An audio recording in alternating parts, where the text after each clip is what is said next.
Es un placer saludarles, bienvenidos a una nueva entrega de respuestas. En el día de hoy continuamos desarrollando la serie Temas y Doctrinas Controversiales. ¿Cómo estás, Miguel? Muy bien, Elaine, y qué bueno que podemos continuar con esta serie. Así es, después de la pausa que tuvimos. Así es, y mucha gente que comenzó a ver la serie me ha estado comentando de qué bueno que estamos abordando estos temas, donde muchas veces no tienen la oportunidad de preguntar y qué de esto y qué de aquello.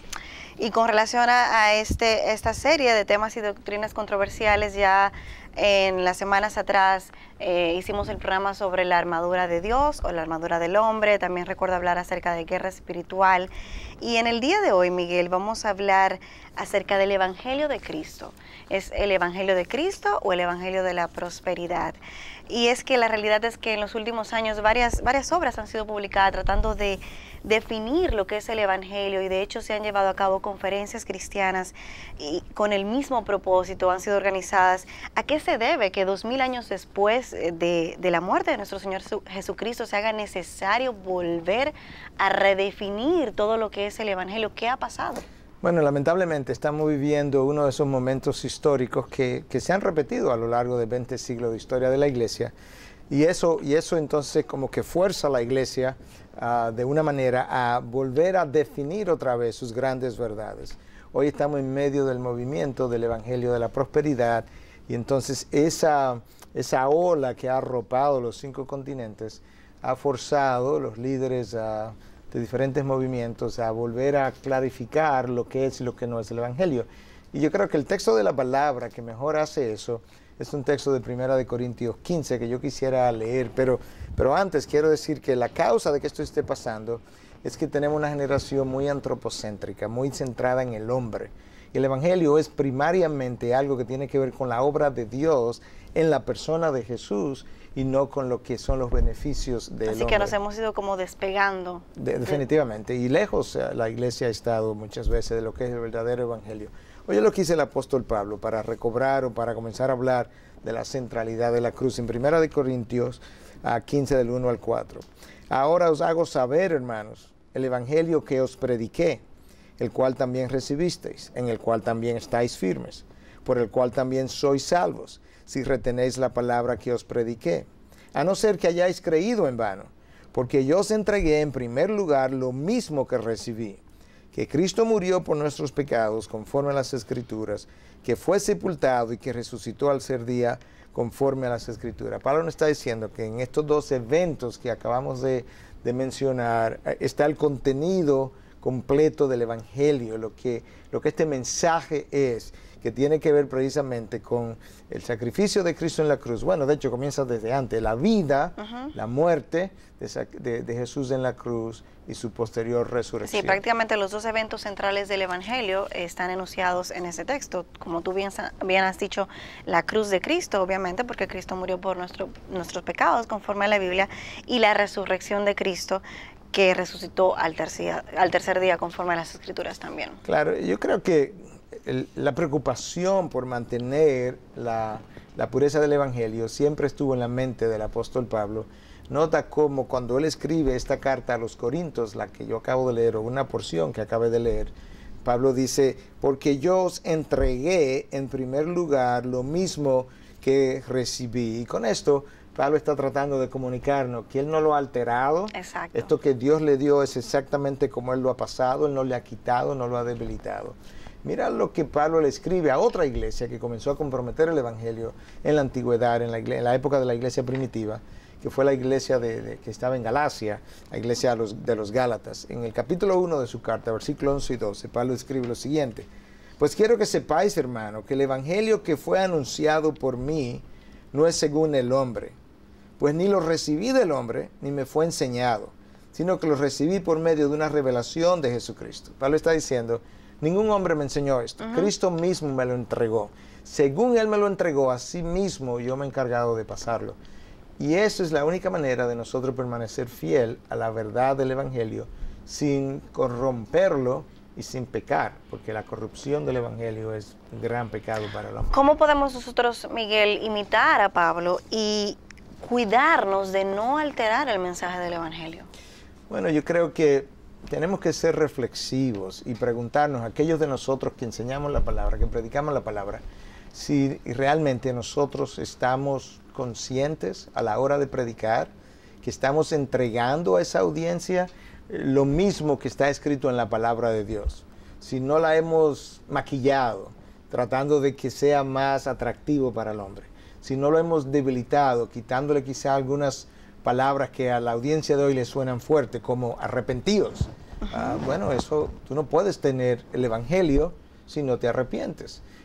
O si nosotros no hemos presentado al hombre más bien los beneficios de poder vivir bajo la gracia del evangelio, y si no le hemos presentado eso al hombre como aquello que debe abrazar, entonces queriendo el hombre abrazar primero los beneficios antes que lo que es el arrepentimiento que él necesita para poder disfrutar del evangelio.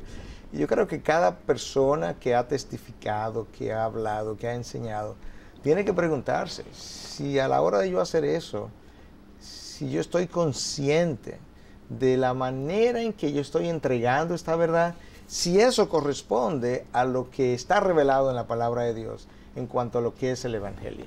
Hoy en día muchas iglesias alegan estar viviendo en medio de un avivamiento espiritual, y detrás de este avivamiento se esconden a veces ideas, corrientes y creencias que amenazan la fe cristiana, ¿no crees? Bueno, definitivamente. Yo creo que esas amenazas han estado ahí desde el principio. En el siglo I quizá la amenaza era más bien de persecución, claro, pero para el siglo II ya comenzaban a aparecer los gnósticos que comenzaban a distorsionar la verdad del evangelio. Y hoy en día yo creo que nosotros hemos visto en nuestra generación y en los últimos 20 años quizás 4 grandes movimientos que están entrelazados realmente. A veces es difícil separar uno del otro, pero podemos hablar del movimiento del evangelio de la prosperidad, que habla de que todo cristiano debe ser rico, algo que es antibíblico, porque eso no sale de la palabra de Dios. Pudiéramos hablar del movimiento de la fe, aquellos que hablan de que mis palabras tienen poder, y cuando yo pronuncio algo, yo convierto eso en realidad. Eso viene de filosofías del Oriente. Pudiéramos hablar del movimiento de la risa santa, y pudiéramos hablar del evangelio de poder, donde mucha gente postulaba que la cruz no era ya el norte que debíamos seguir, sino que son estas señales y prodigios y milagros que no son otra cosa que demostraciones de poder para ir a evangelizar. Y si tú quitas la cruz del mensaje del evangelio, tú has quitado la persona de Jesús del mensaje, y si quitas la persona de Jesús con su cruz, tú no tienes nada. De hecho, tú tienes más condenación que aquel que no está predicando el evangelio. Esa es la gran realidad. Así es. Miguel, ¿en qué consiste el evangelio de la prosperidad? Bueno, quizás sería bueno comenzar a definir primero lo que es el evangelio de la palabra, aunque ya hablamos de que tiene que ver con la cruz de Cristo y tiene que ver con la resurrección. Todavía tenemos que ver qué está contenido entre esos dos eventos. Entonces, comencemos por la palabra evangelio mismo. La palabra evangelion en griego simplemente significa buenas nuevas, buenas noticias. El verbo evangelizo implicaría traer buenas nuevas. Ahora, en ambos casos, en ambas palabras, hay una raíz en ambas palabras, en ambos vocablos, que es la palabra angelos, que era un mensajero. Ahora, cuando se trata del evangelio y hablamos de un evangelos, entonces estamos hablando de un mensajero en particular que traía, era un término técnico, un mensajero en particular que traía buenas nuevas, o traía un mensaje de victoria, que a veces podría ser personal incluso. De tal manera que cuando hablamos del evangelio, antes de nosotros entender exactamente todas sus implicaciones, estamos hablando de un mensaje que es buenas nuevas para el hombre, estamos hablando de un mensaje que tiene que ver con una victoria, estamos hablando de un mensaje que cuando es bien recibido debe producir gozo, porque eso era parte de la definición técnica que acababa de dar, y es que cuando el mensaje llegaba, usualmente había una expresión de gozo en vista de la victoria. Entonces, en la cruz, Cristo, al reinar, al derramar, su sangre y perdonar nuestros pecados, y al resucitar al tercer día, el mensaje detrás de todo eso es que Dios se ha compadecido del hombre, ha tenido misericordia del hombre, ha enviado a su Hijo a derramar sangre en sacrificio para el perdón de nuestros pecados, y que ahora, al poner mi fe en Él, después de haberme arrepentido, yo puedo tener esperanza. Y la esperanza me la da el mensaje de la resurrección. Así es. Que de la misma manera que Él resucitó, nosotros también resucitaremos con Él. Por tanto, la muerte perdió el poder sobre mí, ya que al morir yo voy a la presencia de Dios, que es su mejor lugar, que es donde todo el mundo quisiera estar, pero muchos no quieren ir de la manera que Dios diseñó el camino. ¿Tú crees que este evangelio que tú acabas de definir, que es el evangelio bíblico y que acabas de explicar brevemente, se ve amenazado mayormente, exclusivamente por este evangelio de la prosperidad? Bueno, yo creo que, no exclusivamente, yo creo que hay muchas cosas que compiten con el ¿Pero es su evangelio, mayor amenaza? pero yo creo que al día de hoy probablemente sea su mayor amenaza por dos razones. Primero, está diseminado en los 5 continentes. Yo no estoy seguro que anterior a esto habíamos visto un movimiento hereje que haya abarcado los 5 continentes. No tengo toda la información a la mano, pero me parece que este es el primer movimiento de esa naturaleza. Por lo menos que haya alcanzado los 5 continentes al mismo tiempo. Exacto. Porque quizás tenemos gnósticos en el primer siglo y luego 500 años después tenemos gnósticos de nuevo, pero en momentos distintos. Eso es una. Y lo segundo es que este evangelio le ofrece al hombre riquezas, prosperidad, sin ninguna necesidad de una vida de santidad. Entonces, y lo centra en el hombre. Yo no creo que puede haber un mensaje más poderoso para el hombre, más dañino. Cuando hablo de poderoso me refiero poderosamente dañino, que un mensaje que te ofrezca elevar al hombre, el ego del hombre, prosperidad, dinero, riquezas, y tú no tienes que hacer gran cosa del otro lado, esto es del lado de tu arrepentimiento y tu vida de santidad. ¿Cómo tú nos podrías orientar de una manera que podamos distinguir entre un evangelio falso y un evangelio verdadero? ¿Cómo podemos saber que lo que estamos recibiendo, ya sea en una iglesia, lo que estamos escuchando en la televisión, lo que estamos leyendo en un libro, es un evangelio que nos están vendiendo que no es el evangelio bíblico o es un evangelio bíblico? Yo creo que la mejor manera de hacer eso no es tanto revisando los diferentes tipos de evangelios que se han presentado al hombre, que no son evangelios, sino más bien presentando o aclarando lo que es el evangelio, que es parte de lo que estamos tratando de hacer aquí. Porque una vez algo no luzca como lo verdadero, ya tú sabes que es falso. Así es. Entonces, el evangelio no puede estar centrado en el hombre. El hombre se beneficia del evangelio, pero el evangelio está centrado en Dios, en la obra misericordiosa de Dios que da a su Hijo. Eso es uno. Y tiene que ser para la gloria de Dios. Es Dios quien se glorifica con esta oferta de perdón al hombre. Y en segundo lugar, el evangelio tiene que tener la cruz de Cristo en el centro, seguido de su resurrección. Esos dos eventos, esos dos mensajes, el perdón de Cristo y el triunfo de Cristo sobre la muerte, que nos ofrece promesa, tienen que estar presentes. Si esas cosas no están presentes, o están oscuras, o están diluidas, o están maquilladas, o yo necesito un ejercicio enorme para encontrarlo en el mensaje que me están presentando, ese no es el evangelio. Porque el evangelio debe ser una presentación clara de eso que estamos describiendo aquí. Este evangelio que al final pone por encima lo que es el beneficio personal de la persona y nos lleva como que a enfocarnos en las conveniencias y en los beneficios personales y no en la cruz de Cristo. Yo me pregunto, quizás ha tenido este éxito en la iglesia porque muchos entenderían que la iglesia está llamada a suplir las necesidades materiales de sus miembros? ¿Tú crees que eso es así? Bueno, yo creo que el llamado número 1 de la iglesia, de acuerdo a la Gran Comisión, Mateo 28, a partir del versículo 16, es básicamente hacer discípulos. Eso es su llamado primario. Eso no quiere decir que de manera colateral la iglesia no está llamada a hacer otras cosas. Entonces lo primero que necesitas hacer es evangelizar a la persona, porque no hay nada peor que la pobreza de espíritu. Cuando hablo de pobreza de espíritu me refiero a un espíritu que no ha recibido salvación, no tiene vida eterna, no tiene vida abundante, que es la vida que Cristo ofrece. Esa es la peor pobreza. Entonces el llamado de la iglesia es primariamente a reemplazar esa pobreza de espíritu así definida con las riquezas del evangelio. Lo segundo entonces, ya de manera secundaria, es que en la medida en que vivimos el evangelio, pues estamos llamados a ser misericordiosos con los que están en necesidad.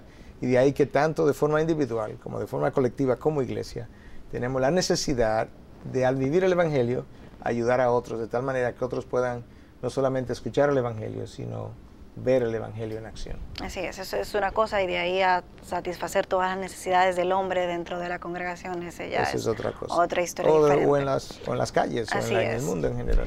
Sabemos que el Evangelio de la Prosperidad, por lo que me has dicho, influye de forma muy negativa en lo que es la fe cristiana, porque su fundamento, como bien has dicho, descansa en lo que es el hombre y su prosperidad y no en la cruz de Cristo y su resurrección. Pero ¿qué hay de la sociedad? ¿Qué hay de aquellos que no son creyentes? ¿Qué hay de aquellos que están mirando desde afuera? ¿Cómo les impacta este Evangelio? Bueno, es una lástima, porque como eso es lo que más abunda en televisión, el que no conoce el Evangelio, el que no conoce al Señor Jesucristo, ve algo en televisión y piensa que como Él habla, hablamos todos. Nos pone a todos en un mismo saco. Así es. Entonces, de repente, si eso es el Evangelio, yo no lo quiero oír a Él, ni quiero oír a nadie que pudiera venir a mí como evangelista, como pastor. Y eso es lo que está ocurriendo. Entonces, el impacto que está creando en el mundo es como si estuviéramos vacunando el mundo en contra de lo que es el Evangelio. De tal manera que la enfermedad del Evangelio, que sería la conversión, para usar la ilustración, no me puede dar, porque me vacunaron en contra de esa enfermedad que es el Evangelio. Y eso es lo que nosotros estamos viendo, es el desarrollo de una adversión a todo evangelista, a toda evangelización, porque algunos se han beneficiado económicamente de ese Evangelio, y eso es lo único que ellos han visto. ¿Qué hay de malo en querer ser próspero? ¿Acaso no es legítimo el querer superarse y alcanzar una estabilidad financiera o económica? Bueno, mira cuál es la diferencia. En sí, no habría nada de malo en querer ser próspero, aunque frecuentemente, cuando quiero ser próspero, muchas veces sí hay detrás de todo eso otros elementos de pecado en mi corazón. Pero en sí, la prosperidad no es un pecado. De hecho, Dios se la dio a Salomón. Pero eso no es el Evangelio, ese no es el problema con el Evangelio de la prosperidad. El Evangelio de la prosperidad, su problema radica en que la cruz es desplazada. Y en el lugar de la cruz es colocado el beneficio del hombre, básicamente centrado en un beneficio económico, a expensa de la cruz y aún de la resurrección de Cristo. Claro. Y a expensa incluso de la necesidad de vivir, de venir a Cristo en primer lugar en arrepentimiento, y luego de vivir una vida de arrepentimiento. Entonces, la prosperidad deja de ser un fruto, quizás natural, de un trabajo esforzado y honesto, y pasa a ser simplemente la búsqueda de este Evangelio. Y entonces, en vez de buscar el reino de Dios primero, estamos nosotros haciendo otra cosa. Mire este texto de 1 Timoteo 6, 9 y 10. Pero los que quieren enriquecerse, ese es el Evangelio de la prosperidad, caen en tentación y lazo, y en muchos deseos necios y dañosos que hunden a los hombres en la ruina y en la perdición. Porque la raíz de todos los males es el amor al dinero, por el cual, codiciándolo, algunos se extraviaron de la fe y se torturaron con muchos dolores. Pero tú, oh hombre de Dios, huye de estas cosas y sigue la justicia, la piedad, la fe, el amor, la perseverancia y la amabilidad. Huye de esto, huye de este afán de querer hacer dinero.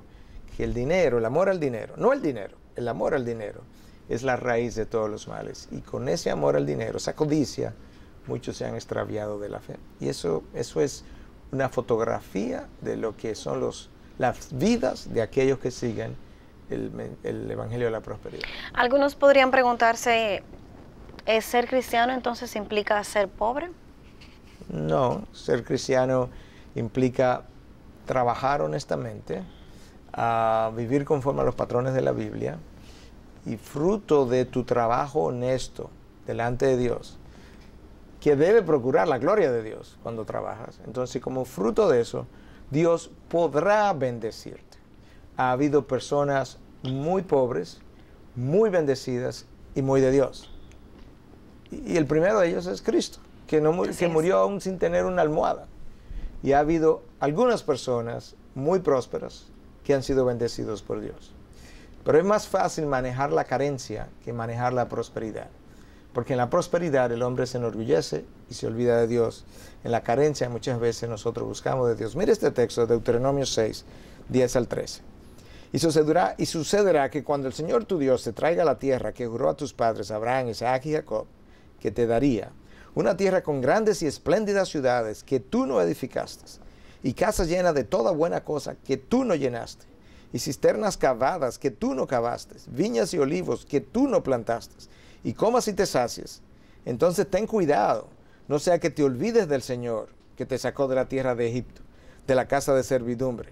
Temerás solo al Señor tu Dios, y a Él adorarás, y jurarás por su nombre. Ahí hay una advertencia de que cuando cruces a la tierra prometida, el pueblo de Israel, ten cuidado que tu prosperidad no haga que me olvides. Increíble, o sea, ten en cuenta que nada de esto lo creaste tú, lo hiciste tú, lo trabajaste tú, todo te ha sido dado. Te ha sido dado. Y por eso Pablo dice que yo tengo que no me haya sido dado por Dios. ¿De dónde surge entonces, Miguel, la confusión? ¿Cuál es el fundamento o base de este evangelio de la prosperidad? Mira, mucha gente no ha sido entrenada en el estudio de la Biblia. Y tú tienes que ser entrenado. O sea, a mí no se me ocurre fabricar una casa si se han entrenado primero en ingeniería. La Biblia, tú necesitas cierto entrenamiento, aún básico, para tú poder hacer interpretaciones más o menos correctas incluso. Incluso tiene que ver con leyes de hermenéutica, leyes de interpretación de la palabra, para saber qué aplica, qué no aplica, a quién se le dijo esto, a quién se le ofreció. Entonces, ¿en qué momento? ¿Y en qué momento? ¿En qué contexto? ¿Qué contexto cultural? ¿Qué contexto histórico? Entonces, esta gente ha abrazado pasajes aislados, y uno de los textos más comunes es el de Deuteronomio 28, donde Dios le hace promesas al reino de Israel antes de cruzar el Jordán para entrar a la tierra prometida. Y las promesas que Dios le hace son todas materiales, de bendición de su ganado, de sus viñas y demás. ¿Pero por qué? Bueno, ellos iban a entrar a la tierra prometida, y la tierra prometida aquí en la tierra es un reino temporal. Pues para un reino temporal, lo único que tú puedes recibir, o no lo único, pero una de las cosas que tú necesitas son bendiciones temporales. Así es. En segundo lugar, estas bendiciones le fueron ofrecidas a la nación de Israel como un todo, no a cada individuo en particular, que es lo que queremos hacer con el Evangelio de la Prosperidad. Mira algunos textos de Deuteronomio 28. Versículo 1. Y sucederá que si obedeces diligentemente al Señor tu Dios, cuidando de cumplir todos sus mandamientos que yo te mando hoy, el Señor tu Dios te pondrá en alto sobre todas las naciones de la tierra. Y a la nación de Israel que le está hablando, te pondrá Israel en alto sobre todas las naciones de la tierra. Versículo 9, te establecerá el Señor como un pueblo santo para sí, como te juró, si guarda los mandamientos del Señor tu Dios y andas en sus caminos. Entonces había un requisito, necesita obedecer Israel. Si obedeces, yo te voy a bendecir. Versículo 12, abrirá el Señor para ti su buen tesoro, los cielos, para dar lluvias a tu tierra, a su tiempo, y para bendecir toda la obra de tu mano. Y tú prestarás a muchas naciones, te das cuenta que es una nación a otra, pero no tomará prestado. Versículo 13, y te pondrá el Señor a la cabeza y no a la cola. Solo estarás encima y nunca estarás debajo. Si escuchas los mandamientos del Señor tu Dios, que te ordeno hoy, para que los guardes cuidadosamente. Entonces a la nación de Israel, no a cada individuo, como fruto de tu obediencia, Dios estaba dispuesto a bendecirlo materialmente, como una muestra de que el Dios de Israel bendice a su pueblo cuando ellos deciden caminar bajo su sombrilla. Eso fue lo que el pueblo no hizo. Y así como como Dios promete bendición y cosas materiales en ese tiempo, en el Antiguo Testamento, Dios hace un nuevo pacto en el Nuevo Testamento, Miguel, y ese pacto contiene promesas, las cuales no son temporales, obviamente, sino eternas. Háblanos de ese nuevo pacto y cómo se diferencia de este antiguo pacto. Bueno, el pacto en el Antiguo Testamento era un pacto basado en la ley, y por tanto había mucho de este canje, obediencia a bendición, la ley de la retribución. Eso no es el pacto de la gracia. El pacto de la gracia nos deja ver claramente que nosotros no merecemos nada. Mis mejores obras son como trapos de inmundicia. Y por tanto, todo lo que yo recibo, aún después de obedecer, es simplemente por gracia. Porque aún después de yo obedecer, mi obediencia nunca es perfecta. Mi obediencia es deficiente. Por tanto, Cristo y su obra en la cruz son las que hacen posible el que yo sea bendecido. Entonces, en el Sermón del Monte, ya Cristo está hablando no para la tierra prometida, no para cruzar el Jordán, sino para cuando tú entres en la presencia de Dios. Y ahí no hay una sola bendición temporal. Todas sus promesas son de índole espiritual y eterna. Entonces, Cristo dice que a los pobres en espíritu, y ahora utilizando el término pobre en espíritu, no de la manera que lo usé antes, sino de esta manera, aquellos que han aceptado su pecado, han visto su bancarrota espiritual, a eso Cristo le promete el reino de los cielos. A los afligidos le promete consolación. A los que tienen hambre y sed de justicia, que serán saciados. A los misericordiosos que recibirán misericordia. Miguel, te tuve que interrumpir para salir a pausa, pero justamente estabas hablando acerca del Sermón del Monte a raíz de que mencionabas las promesas de Dios en el viejo pacto, en Deuteronomio 28, y cómo estos versículos han sido utilizados para tergiversarlos lamentablemente y entonces alegar que tenemos que ser prósperos, que tenemos que tener éxito, que tenemos que ser ricos. Viene el nuevo pacto, viene Cristo a inaugurar un reino eterno, no temporal, y nos habla de promesas que no son temporales, sino eternas, que no son materiales. Continúa hablándonos acerca de estas promesas que debemos recibir. Bueno, en Deuteronomio 28 yo hablaba que Dios le hizo promesas al pueblo de Israel, que si obedecían, Él le iba a bendecir en sus campos, con sus animales, sus ganados. Bueno, esa tierra prometida era y es temporal. Así es. Eso no es un reino eterno y por tanto las promesas eran temporales. Cuando Cristo viene, Él no está hablando de una tierra prometida aquí abajo, Él está hablando de una tierra prometida, pero en el cielo. Exacto. Y ese reino es eterno y las promesas serán espirituales y eternas. Yo no hago nada con un ganado que se multiplique bien en el reino de los cielos, porque yo no voy a tener un ganado allá. Yo creo que es obvio eso. Todo el que se ha muerto no se ha podido llevar absolutamente nada. Exactamente. Entonces es como que muy claro que sabemos que lo material se queda aquí. Claro, y en segundo lugar, las promesas de Deuteronomio 28 fue para una nación, no para individuos en particulares. En el Nuevo Testamento las promesas son para individuos particulares, aquellos que han nacido de nuevo. Entonces, por eso Cristo en el Sermón del Monte, para completar algunas de esas ideas, aquellos que tienen hambre y sed de justicia, dice, ustedes serán saciados, porque ciertamente nosotros vivimos con esa hambre y sed de justicia, de rectitud moral, de lo que es justo, de lo que debiera ser. Aquellos que son limpios de corazón verán a Dios. Aquellos que son pacificadores serán llamados hijos de Dios. Y tú te das cuenta que este mensaje, que es conocido como el Sermón del Monte, el mensaje más famoso de Jesucristo, no es ni mencionado en el Evangelio de la Prosperidad, no tiene ni siquiera lugar, porque sería la contrapartida, la oposición, el antónimo de lo que es el mensaje de la prosperidad. Honestamente, muchas veces me da lástima, pena, que haya gente engañada en ese camino. Si usted no está escuchando, salga de ahí, vaya a la palabra, escudriñe, encuentre el verdadero evangelio. Muchos probablemente alegarían, Miguel, al defender este evangelio, que en la Biblia incluso está registrado personas que fueron prósperas económicamente. ¿Qué tú dirías? Claro, pero la prosperidad de un Abraham, la prosperidad de un Job, no tenía nada que ver con el mensaje de ese evangelio de la prosperidad hoy en día. El evangelio de la prosperidad básicamente dice, tú le das a Dios y Dios te va a devolver, y Dios te va a devolver más de lo que tú le das. Entonces, el doble, el triple. El triple. Entonces yo dono mi carro, no sé, de 4 cilindros y Dios te va a devolver un Mercedes-Benz. Tú lo verás. Si los miembros hacen eso y se enriquecen los líderes, porque los otros se quedan empobrecidos. Y lamentablemente eso es lo que está pasando. Entonces, Job no estaba dándole a Dios para que Dios le multiplicara su ganado. Job simplemente tuvo una vida de fe y lo que la Biblia resalta de la persona de Job es su vida de fe. Así es. Sobre todo en los primeros capítulos, antes de Job pecar en su cuestionamiento de Dios. Abraham igual. Abraham es llamado el amigo de Dios. Abraham es el hombre del padre de la fe. No es su prosperidad la que se resalta, es su fe. Lo otro es secundario. De tal manera que sí, Dios puede hacer eso y ha hecho eso, pero no confundamos eso con el evangelio de la prosperidad. Sobre todo tomando en cuenta, Miguel, que la misma Biblia dice que el dinero es la raíz de todos los males. Mateo 6:33 dice, pero buscad primero su reino y su justicia y todas estas cosas os serán añadidas. ¿Qué significa buscar el reino de Dios en términos prácticos? Bueno, tú pudieras verlo de un par de maneras diferentes, pero yo creo que es la búsqueda del Señor Jesucristo basado en su obra redentora, por lo que Él es, por lo que Cristo es. Entonces ahora, todas sus promesas, es la búsqueda de esas promesas, pero a través de la persona de Jesús y en Jesús, que yo puedo recibir esas bendiciones. Entonces yo me voy a olvidar de las preocupaciones materiales, por así decirlo, de las cuales Dios tiene conocimiento y que Él quiere darme por añadidura. Eso no quiere decir que voy a ser irresponsable en este mundo. Claro.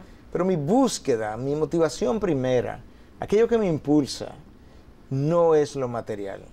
Es lo que Dios tiene que ofrecerme en la persona de Jesús, a través de la persona de Jesús, debido a la obra completa de Jesús en la cruz. Esa es la diferencia. ¿Tú crees entonces que el Evangelio de la Prosperidad pone más énfasis en lo que es la añadidura que en el reino de Dios?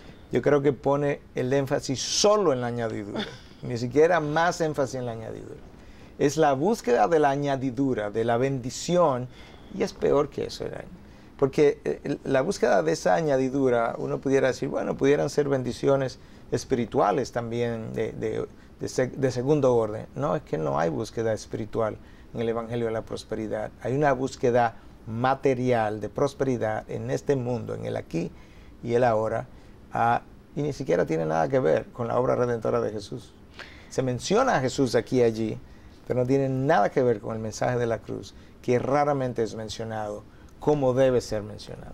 ¿Tú crees que esto es como una especie, Miguel, de manipulación? Cuando vemos uno de estos programas donde se está predicando este Evangelio de la Prosperidad, ¿tú no crees que haya manipulación en medio de las palabras? De hecho, quienes son más afectados por este Evangelio de la Prosperidad, irónicamente, son los más pobres, aquellos que dan todo lo que tienen por estas promesas. Claro que es manipulación. El hombre se puede manipular, hombre o mujer, ¿verdad? El ser humano es fácilmente manipulable si tú le haces ofertas que llenen su ego, si tú le haces ofertas que le pinten pajaritos en el aire, como decimos, porque como el corazón del hombre frecuentemente es avaro por naturaleza, es codicioso, cuando tú le presentas estos sueños de prosperidad, él lo compra inmediatamente, sobre todo cuando tú le dices que es Dios que se lo va a dar. Imagínate el poder que eso tiene sobre un corazón pecaminoso, y es nada más que manipulación. Sobre todo también cuando son manipuladas personas con poco conocimiento también de la Biblia. Eso es básicamente, es manipulación de aquellos que tienen un corazón codicioso y que desconocen y que no estudian la Biblia. Porque la Biblia, cuando tú la lees, es clara. Cuando tú lees el Nuevo Testamento, es claro. Cuando tú ves toda la Biblia, es claro. Eso es falta de conocimiento. Mi pueblo perece por falta de conocimiento, Oseas 4:6. Y eso es lo que está ocurriendo. Y a propósito de conocimiento, Miguel, vamos a hacer un pequeño paréntesis en nuestra conversación para pasar entonces a nuestro segmento de respuestas literarias y ver qué libros nos tienes en el día de hoy relacionado a este tema tan interesante. Adelante.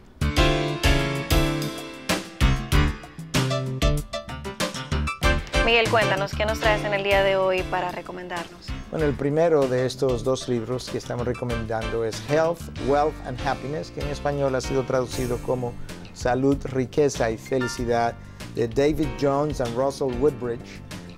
Excelente libro. Yo quiero leer simplemente algunas de las cosas en la tabla de índice, ¿verdad? Para que podamos conocer de qué va a hablar este libro. Los fundamentos del Evangelio de la Prosperidad, las enseñanzas del Evangelio de la Prosperidad, los errores del Evangelio de la Prosperidad, y luego la enseñanza bíblica sobre el sufrimiento, la enseñanza bíblica sobre lo que es la riqueza y la pobreza, y la enseñanza bíblica en cuanto a lo que es el dar. Yo creo que aquí hay un resumen bastante bueno, no es un libro voluminoso, pero es un resumen bastante bueno de lo que es el Evangelio de la Prosperidad. Y tengo un segundo libro que recomendé hace mucho tiempo atrás, en otra ocasión, que se llama Avergonzado del Evangelio, o Avergonzados del Evangelio, de John MacArthur.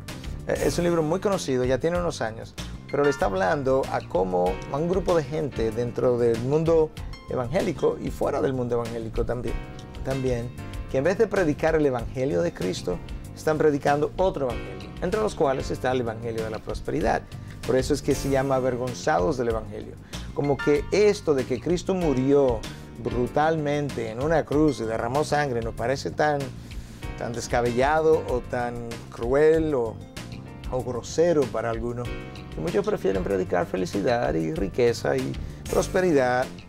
Y acá hay algunas cosas que él define. Comienza, por un lado, hablando de las iglesias que son user-friendly, que quieren hacerla atractivas para el mundo, para el hombre de hoy en día. Sigue hablando de la necedad de Dios. El Evangelio es definido como la necedad de Dios, porque para el mundo lo que yo presenté como Evangelio es una necedad. El mundo preferiría otro camino. Nos habla hacia el final de que Cristo prometió edificar su iglesia. Y esa era una de las cosas que quería decir a lo largo del programa y que no dije. Y es que, si bien es cierto que el Evangelio de la Prosperidad es una amenaza, si hay algo que me da seguridad es que no va a triunfar, va a morir, porque Cristo dijo que sobre él, sobre su roca, él iba a edificar su iglesia y que las puertas del Hades, las puertas del infierno, no prevalecerían contra ella. Tenemos una garantía de que la iglesia va a permanecer y va a permanecer precisamente por el poder del Evangelio. Esa es la realidad.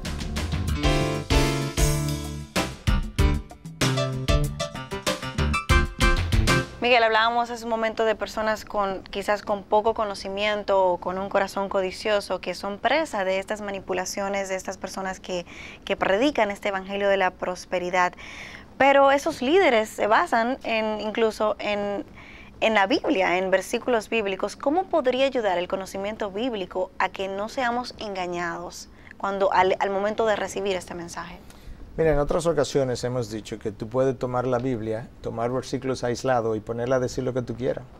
Porque cuando tú no estudias un versículo en su contexto adecuado, lo que nosotros llamamos la contextualización de la enseñanza, tú terminas con enseñanzas tan erradas que muchas herejías han surgido de esa manera. Hay un versículo de la palabra que dice: el que no odia padre y madre no es digno de seguirme. Saca ese versículo de su contexto y ahorita tú estás enseñando que para seguir a Jesucristo hay que odiar padre y madre. Cuando la misma Biblia nos manda a honrar padre y madre. A honrar padre y madre y amar aún a mis enemigos. Así Entonces te das cuenta lo dañino que es sacar versículos de su contexto. La Biblia tiene un contexto que es inmediato. En otras palabras, ese versículo tiene versículos alrededor que me ayudan a interpretar versículos. Ese es su contexto inmediato. La Biblia tiene un contexto que quizás no sea tan inmediato, pero es cercano, y es el capítulo en el que se encuentra ese versículo. Y luego ese capítulo tiene un contexto que tiene que ver con el libro en que se encuentra. Y luego ese libro tiene que ver con el testamento en que se encuentra, Nuevo Testamento, Antiguo Testamento. ¿Quién lo escribió? Exacto. ¿En qué contexto? Y luego yo tengo que hacerlo, yo tengo que verlo a la luz de toda la Biblia para tener una mejor idea. Y si yo tengo textos del Antiguo Testamento, un principio básico de hermenéutica, de interpretación, todo el Antiguo Testamento tiene que ser interpretado a la luz del Nuevo Testamento. El Nuevo Testamento es la luz que ilumina las verdades del Antiguo Testamento que antes no se entendían bien o no se entendían para nada, y que la luz de Cristo ilumina y la hace brillar tan claramente hoy, pero es a la luz del Nuevo Testamento. Increíble. Con frecuencia estas personas, Miguel, también hablan de sembrar dinero para poder cosechar frutos y citan Gálatas 6 del 7 al 8. ¿Qué opinas sobre este versículo? Yo creo que una de las peores cosas que el hombre puede hacer es tomar palabra de Dios y darle un significado distinto al que Dios le dio. Yo no sé si hay pecado mayor que ese, que poner en boca de Dios algo que Dios jamás dijo. Mira el texto, déjame leértelo, Gálatas 6, 7 y 8. No os dejéis engañar, de Dios nadie se burla, pues todo lo que el hombre siembre, eso también segará. Porque el que siembra para su propia carne, de la carne segará corrupción. Por el que siembra para el Espíritu, del Espíritu segará vida. Este versículo no tiene nada que ver con dinero, ni tiene nada que ver con dar, ni tiene que ver con que yo le doy a Dios y estoy sembrando y Él me va a devolver frutos. Este versículo está hablando de que tú siembras o para la carne, que es pecado, o para el espíritu. La realidad es que cuando tú siembras, supuestamente siembras dinero para que Dios te devuelva, tú estás sembrando para la carne. Y el texto claramente me dice, yo estoy sembrando para corrupción. No, esa no es la manera como tú siembras. Si tú vas a sembrar, tú tienes que sembrar para el espíritu. Y el espíritu con E mayúscula. Y el espíritu necesita dinero. Cuando tú siembras para el Espíritu es porque tú has abrazado la obra redentora de Cristo y trata de vivir esa obra redentora en tu vida como un testimonio de lo que Él ha hecho en tu persona. Enormes diferencias entre un evangelio y el otro.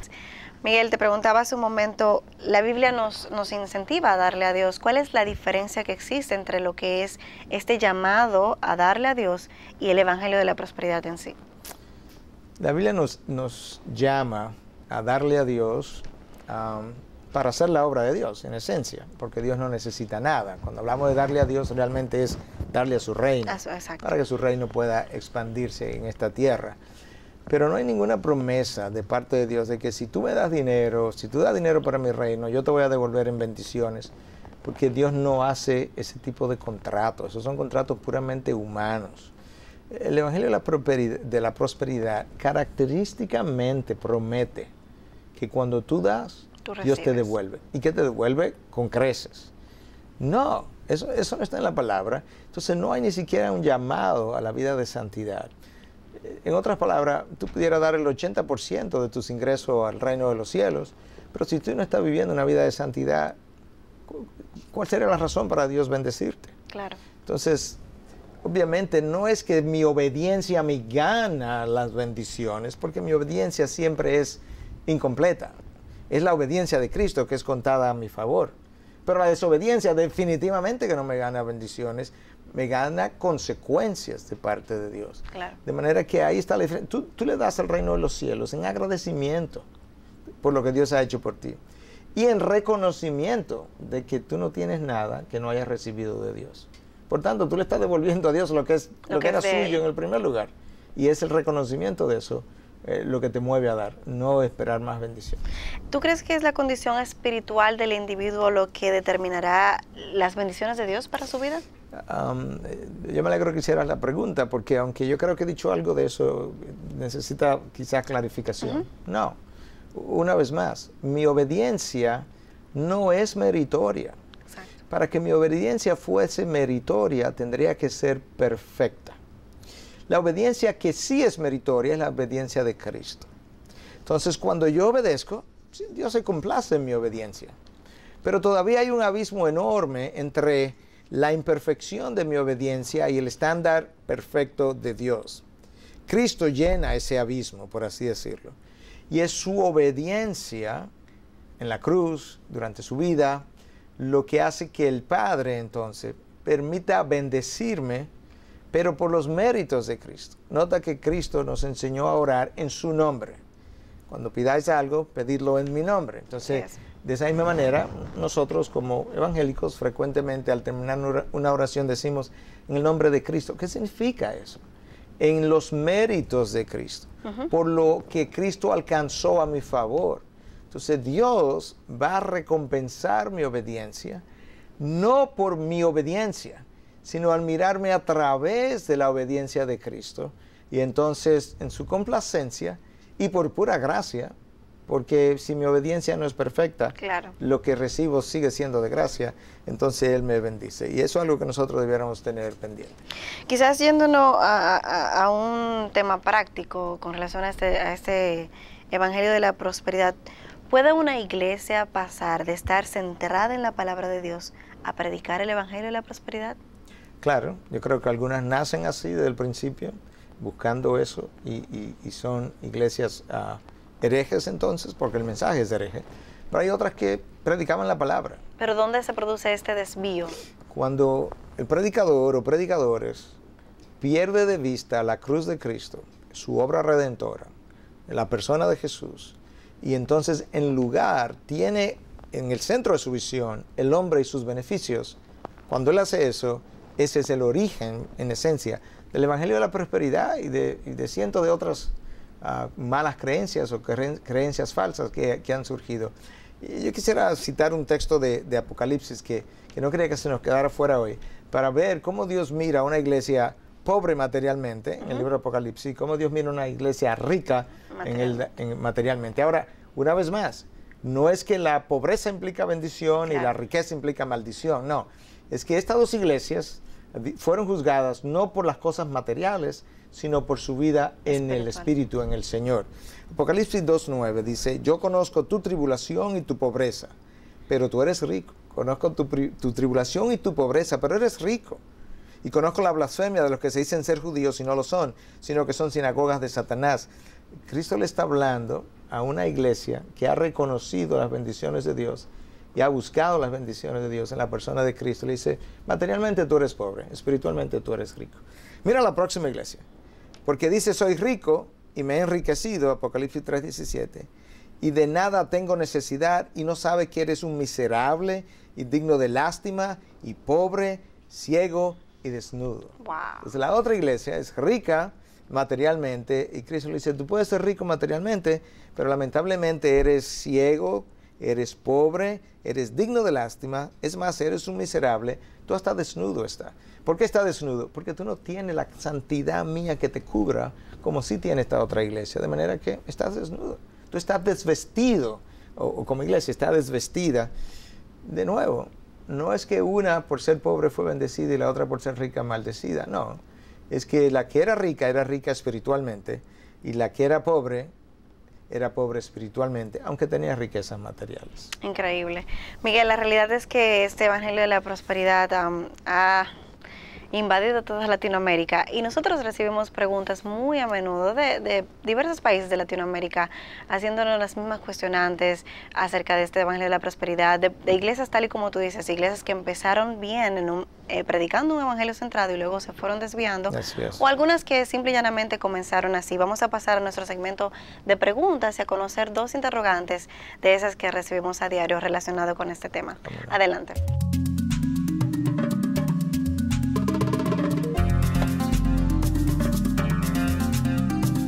Verdad y Sabiduría es el portal a través del cual recibimos las inquietudes de nuestros televidentes. Miguel, tenemos como siempre dos en el día de hoy relacionado al tema de lo que es el Evangelio de la Prosperidad. La primera pregunta dice así: si es cierto que el Evangelio de la Prosperidad es una herejía, ¿por qué parece ser el que Dios más bendice? Es decir, tienen la mayor cantidad de personas y más recursos. Bueno, aquí la primera cosa que se está asumiendo es que la bendición de Dios implica más personas y más recursos, cuando muchas veces más personas es todo lo opuesto de lo que Dios está haciendo. Si vamos a hablar de la bendición de Dios por número de personas, entonces la religión más bendecida hoy en día es la musulmana, es la religión de más rápido crecimiento. Y si usted es un cristiano bíblico, yo no creo que usted afirmaría eso. ¿Por qué tiene más personas que otros? Porque le rasca el oído al hombre, no hay duda de eso. Y por tanto, entonces la gente va a sentirse bien, pero no para ser mejor, sino para sentirme bien. Hay más recursos, bueno, donde tú estás diciéndole a las personas que todo el que da algo, Dios le va a multiplicar eso del 30 por 1, al 60 por 1, al 100 por 1. Tú tienes gente que se queda empobrecida, porque yo lo he visto. Tú tienes esposas vendiéndole los muebles al esposo de la sala, del comedor, llegar el esposo y no encontrar los muebles, porque ella lo sembró. ¿Cómo que lo sembró? Bueno, que lo vendió, se lo dio a la iglesia para que lo vendiera. Claro que van a tener muchos recursos, pero resulta que la palabra dice que el amor al dinero es la raíz de todos los males. De tal manera que mayor cantidad de personas y dinero no necesariamente implica bendición. Bueno, y el narcotráfico. ¿Quién tiene más dinero que el narcotráfico? Y no podríamos hablar de que eso representa la bendición de Dios. Claro que no. La segunda pregunta dice: ¿es obligatorio escuchar el mensaje del Evangelio para poder ser salvo? Bueno, yo pudiera escribir la respuesta de eso en una sola palabra con letra mayúscula: absolutamente. La palabra de Dios dice en Romanos 1:16 que el Evangelio es el poder de Dios para salvación. Yo no puedo tener salvación sin yo haber escuchado el Evangelio o leído el Evangelio, pero tengo que entenderlo de alguna manera. Y el Evangelio es ese mensaje que describimos a lo largo del programa. En segundo lugar, Romanos 10 dice que la fe, ahí está mi salvación, viene por el oír y el oír por la palabra de Dios. ¿Qué porción de la palabra yo necesito oír para que yo pueda ser salvo? Bueno, es el Evangelio. El Evangelio es poder de Dios para salvación, para todo aquel que cree. Romanos 1:16. De manera que ahí está la respuesta.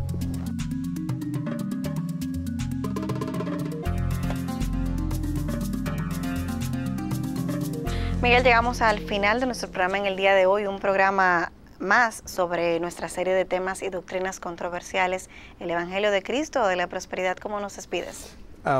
Yo creo que dijimos suficiente el Evangelio de la Prosperidad, de manera que no lo quiero mencionar al terminar. Yo quiero que usted se quede con el verdadero Evangelio. Es el mensaje de buenas nuevas que Dios trae al hombre a través de la persona de Jesucristo. Cuando Jesucristo se ofrece como sacrificio en la cruz para el perdón de los pecados de pecadores, y esa sangre entonces derramada por Él se convierte en el único instrumento capaz de limpiar mis pecados. Entonces, luego que Él hace ese sacrificio, ofrece esa ofrenda a Dios, y que Dios la recibe como aceptable en vista de su obediencia perfecta, desde su nacimiento hasta su muerte. 3 días después, de viernes a domingo, Cristo resucita. Entonces, esa es la otra parte del mensaje del Evangelio, porque la resurrección no puede ser dejada fuera. Pablo decía, si Cristo nos resucitó, nosotros somos dignos de lástima, todavía estaríamos en pecado. La resurrección, entonces, es el sello de que lo que ha ocurrido en la cruz ha sido aceptado por el Padre. Y por tanto, de la misma manera que Cristo conquistó la muerte, que es nuestro mayor enemigo, de esa misma forma, entonces nosotros, lo que hayamos puesto nuestra confianza en la persona y en la obra redentora de Cristo, y solamente en Él, entonces podemos recibir salvación por gracia a través de la fe en la persona de Jesús. Y la garantía de mi resurrección es la garantía de la resurrección de Cristo. De tal forma que como Él resucitó, yo también resucitaré. El mensaje englobado en esas verdades que yo acabo de enunciar, independientemente de las palabras que tú pudieras usar, ese es el mensaje del Evangelio de Cristo, el Evangelio de Dios, el Evangelio de la palabra. Si eso no está, la cruz no está. Si la cruz no está, Cristo no está. Si Cristo no está, Dios no está. Si Dios no está, la salvación no está. Es tan sencillo como eso. El único evangelio. El único evangelio. Porque no hay otro evangelio, dice Pablo. Definitivamente. Miguel, gracias por traernos luz en medio de la oscuridad de este nuevo evangelio y de todas estas corrientes nuevas que han ido surgiendo, lamentablemente. Cómo no, que Dios use su verdad para iluminar a muchos. Así es. A ustedes, amigos televidentes, como siempre, les invitamos a visitar nuestra página en internet, la dirección integridadysabiduría.org. Gracias por haber estado con nosotros. Nos encontraremos en una próxima ocasión.